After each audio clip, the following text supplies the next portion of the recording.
So last night I was waiting on two things: the design of the new AP and Swatch Royal Pop collaboration, and of course the Google Android show. And truth be told, that Royal Pop collaboration was a royal flop if you ask me. Because all of us were expecting a wristwatch and it turned out to be a pocket watch with an actual lanyard. Ew. And as for the Google Android show, it was the best thing that Google has done in years. So much so that Android 17 is here and it is the biggest Android update yet. But more importantly, I think it runs circles around Apple's iOS. I'll prove how with all the new things that Google is doing with Android, and it's looking super exciting. If you're an Android fanboy, stay tuned with me till the end. And if you're an iOS fanboy, still stay tuned with me till the end. If you're watching me for the first time, I'm Ashad. This is Trakin Tech English. Let this Android versus iOS battle begin.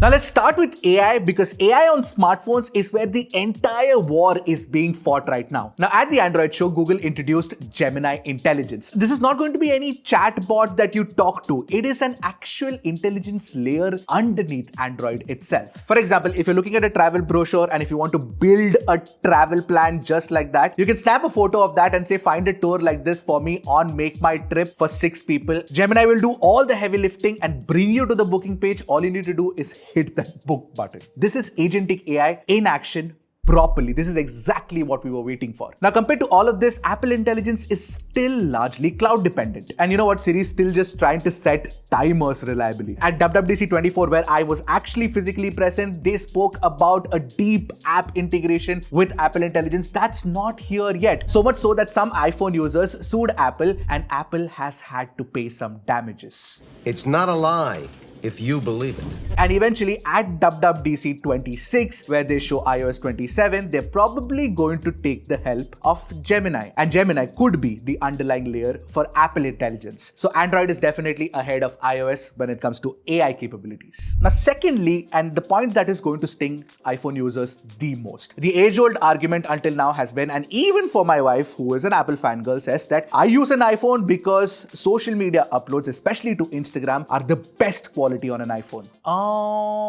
Well, that's about to change, my friends. So basically, Google ran a test comparing Android to the iPhone in terms of perceived video quality and upload quality. And you know what the result of the test said? Android is able to do it at the same quality or even better now. In fact, with Android 17, Google has partnered with Meta to bring a bunch of, Instagram specific features to Android. So for example, you'll get Ultra HDR capture, night sight integration directly into Instagram, and built-in video stabilization, all at the OS level. It's not a workaround. And we just got information from Oppo that Oppo is already going to be using this layer on the Find X9 Ultra. So that camera quality is best on iPhone when you use social media apps. Yeah. That argument is not going to work anymore. Now, security is supposed to be iOS home turf, but Google is making changes to security features on Android 17 that Apple hasn't even attempted yet. The first security-based feature is banking scam calls. Now, if somebody makes a scam call pretending to be your bank, Google will automatically screen that call, do some checks, and cut that call for you. Basically, nobody will be able to spoof your account anymore, which is pretty awesome. The iPhone cannot do that yet. Then there's live threat detection, which uses AI or on-device AI specifically to monitor threat detection at an app level in real time. Say, for example, any app tries to forward a message from your phone to an unknown number,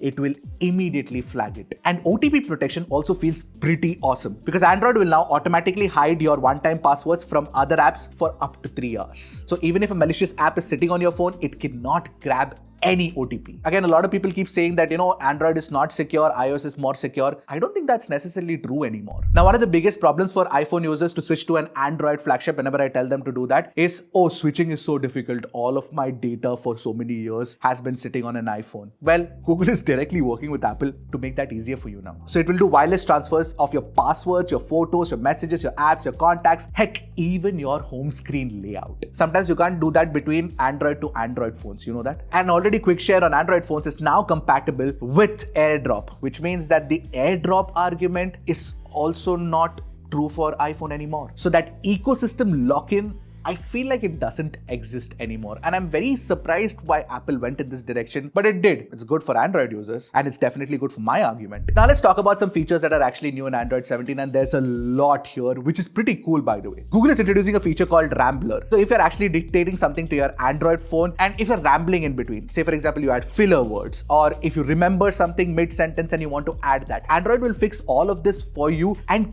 clean it up beautifully. And it can even do mixed languages. Say for example, if you're talking to it in English and if you suddenly switch to ab main Hindi mein baat karunga, that will also work properly. iOS doesn't have anything like this. I mean, obviously. I think Create My Widget has to be one of the coolest new features out there. So basically, you give it a prompt, it will create a widget.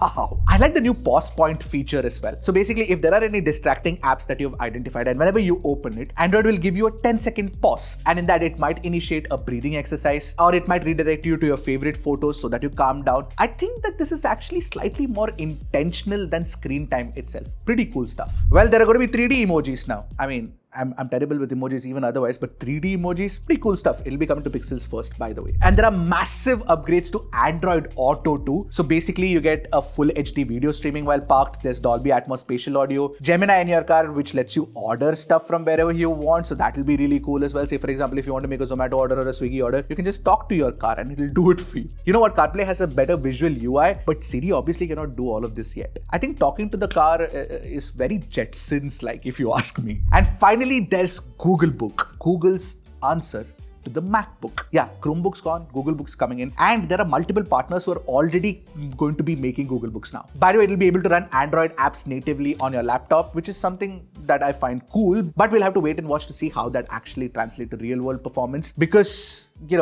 we've seen multiple iterations of Chromebooks and that hasn't taken off as much as Windows or Mac did. So we'll have to wait and watch. See, fundamentally, after looking at whatever Google had to show at the Android show, I can say this for sure that Android is definitely not playing catch up anymore. It is leading in terms of many features, whether it's AI, whether it's creator tools, whether it's security, whether it's productivity. Across the board, Google is doing things with Android that Apple is not doing with iOS. And iOS seriously seems limited right now. Now, while iOS 27 is expected to polish up the bugs and the problems that existed with iOS 26, Google is already far ahead in terms of the kind of future that we are going to be living with our smartphones. And if you're an iPhone user, I'm not saying that you have to switch to Android immediately. I just want to ask you one question. What is it exactly that iPhone with iOS gives you that Android cannot? Think about it. I'll see you guys in the next one. Until then, keep tracking and stay safe.